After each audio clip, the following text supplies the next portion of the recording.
السلام علیکم ورحمۃ اللہ وبرکاتہ۔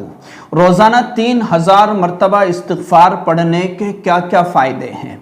اور اس کے ساتھ ساتھ بہت سے لوگوں کی یہ شکایت ہوتی ہے کہ ہم استغفار تو کر رہے ہیں لیکن ہمیں فائدہ نظر نہیں آ رہا ہے۔ تو اس کے لیے میں آپ کو 3 وہ باتیں بتاؤں گا جو آپ کو سمجھنا ہے، اور انشاءاللہ اس کے بعد آپ کو بالکل فائدہ ضرور نظر آئے گا۔ دیکھیں، سب سے پہلی چیز تو یہ ہے کہ جو شخص استغفار کرتا ہے اور روزانہ استغفار پڑھتا رہتا ہے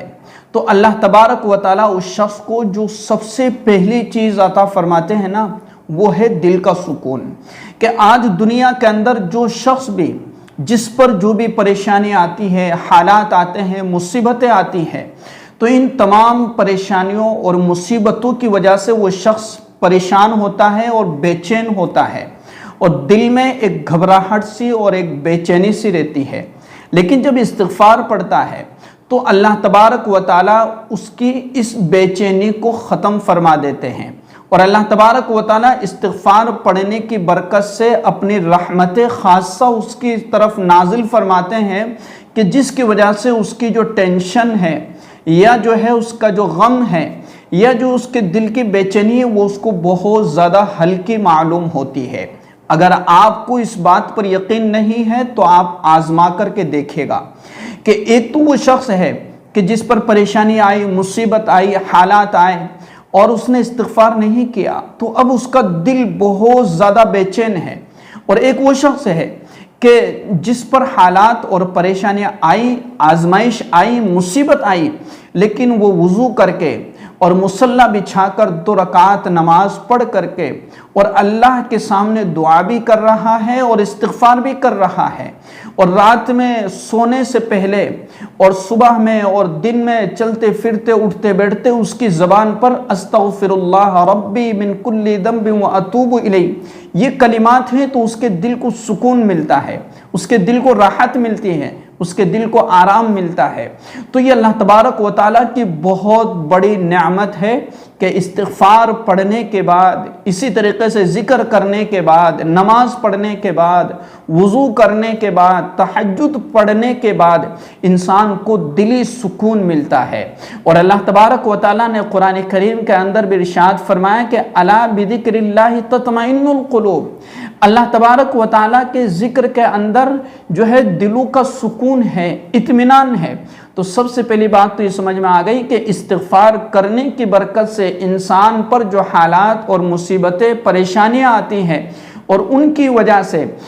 دل میں جو بے چینی رہتی ہے، اللہ تبارک و تعالیٰ اس بے چینی کو ختم فرما دیتا ہے۔ یہ بہت بڑی نعمت ہے۔ دوسری بات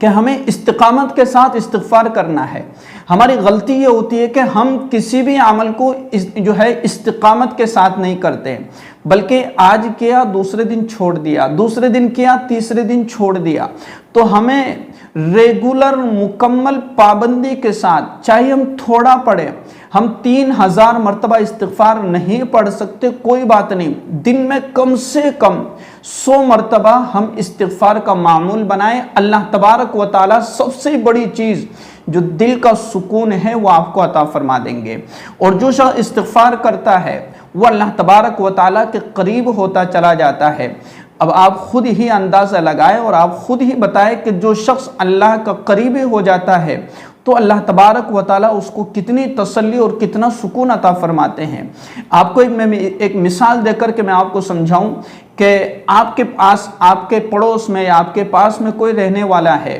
یا کوئی نیا شخص آپ کے پاس رہنے کے لیے آیا یا آپ کے پڑوس میں آیا، تو آپ اس کو تسلی کس طریقے سے دیتے ہیں کہ اگر آپ کو کوئی بھی ضرورت ہو، کسی بھی چیز کی حاجت ہو، تو آپ ہمیں بتا دینا، ہم آپ کی آپ کی ضرورت کو پوری کریں گے۔ یہ ہر شخص ایک اپنے دوسرے ملنے والے سے، یا پھر جو ہے کوئی شخص نیا آ کر کے رہتا ہے تو اس سے کہا کرتا ہے۔ حالانکہ وہ حاجتیں، ضرورتوں پوری کرنا وہ الگ بات ہے، کرتے نہیں کرتے وہ الگ چیز ہے، لیکن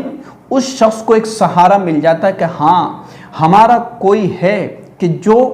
ہماری اتنی لاج رکھ رہا ہے، یا جو ہے ہمیں اپنا ایک اتنا قریبی مانتا ہے۔ تو اسی طریقے سے اللہ تبارک و تعالیٰ کی ذات کے ساتھ ہمارا خاص تعلق ہو جاتا ہے، تو اللہ تبارک و تعالی ہمیں تسلی دیتا ہے، چاہے پریشانیاں کسی مصلحت کی وجہ سے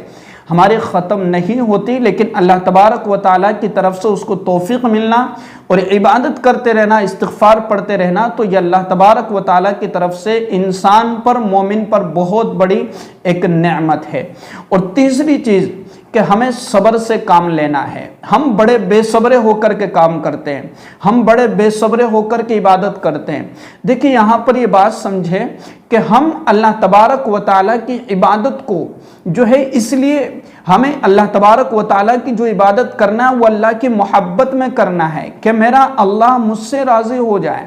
ایک غلام ہے، ایک آقا ہے، تو غلام اپنے آقا کی جو خدمت کرتا ہے تو وہ خدمت کرنا اس کی ذمہ داری ہے، اس کا کام ہے، اس کو کرنا پڑے گا۔ اور اگر وہ غلام اگر اپنے آقا کی خدمت نہیں کرے گا تو آقا غصے میں آ کر کے اس کو سزا بھی دے سکتا ہے۔ آقا نے حکم کیا، اگر وہ کام نہیں کرے گا تو پھر آقا اپنے غلام کو سزا بھی دے سکتا ہے۔ تو آقا اپنے غلام کو جس حال میں بھی رکھے، غلام کو خوش رہنا ہی پڑتا ہے۔ اب آج سے 1400 سال پہلے اور پہلے کے زمانے کی طرف آپ نظر اٹھا کر کے دیکھیں گے اور ان کی تاریخ پڑھیں گے تو آقا اور غلام کا اور باندیوں کا زمانہ اور باندیوں کا دور تھا، تو اس چیز سے ہم سمجھ سکتے ہیں۔ آج کے دور میں تو نہیں ہے۔ تو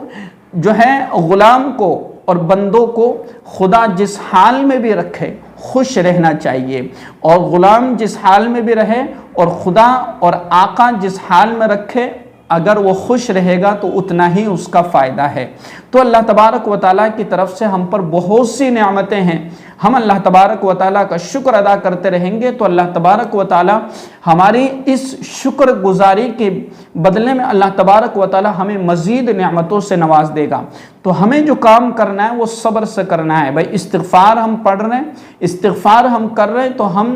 صبر کے ساتھ پڑھتے رہے کہ اللہ تبارک و تعالیٰ ایک تو اس کے پڑھنے کی برکت سے ہماری نیکیوں میں اضافہ کر دے گا، اور اس کے بدلے میں اللہ تبارک و تعالیٰ کل قیامت کے دن ہمیں بہترین اس کا اجر اور بدلہ عطا فرماوے گا، اور اس کے ذریعے سے، استغفار کے ذریعے سے اللہ تبارک و تعالیٰ ہماری آنے والی مصیبتوں کو روک لے گا اور کئی ساری پریشانیوں کو دور فرما دے گا۔ تو میں نے آپ کو یہ 3 باتیں بتلائی ہے جو بہت اہم ہے، سمجھنے کی ہے، ان کو سمجھ کر کے کام کرے، انشاءاللہ فائدہ ضرور ہوگا۔ السلام علیکم ورحمۃ اللہ وبرکاتہ۔